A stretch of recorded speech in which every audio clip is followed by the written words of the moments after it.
Assalamualaikum. Selamat datang bang. Apa special hari ni? Special hari ni kita ini ada daging masak hitam lah. Masih hitam. Daging masak hitam yang ni bang. Ini special hari ni, apa boleh makan satu pinggan dapat dua lauk. Daging hitam dengan kambing masak biryani. Nak Okey, try? nak try ni? Oh.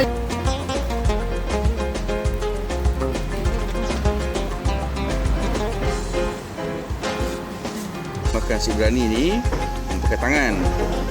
Ni lauk pun siap panas-panas.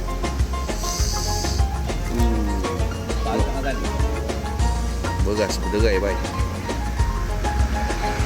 Daging biryani lembut je nak makan. Rempah semua terasa. Memang lain bila makan hasil tangan orang lama ni. Tahu-tahu je licin. Borang ni bila lagi nak cuba? Macam-macam lauk ada kat sini.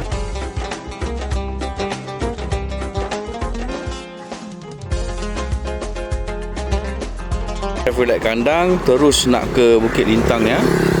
Jalan ni terus nak ke Bukit Lintang. Kedai dia tengah-tengah ni. Nampak signboard Teko Delight ni, inilah kedai biryani orang tua.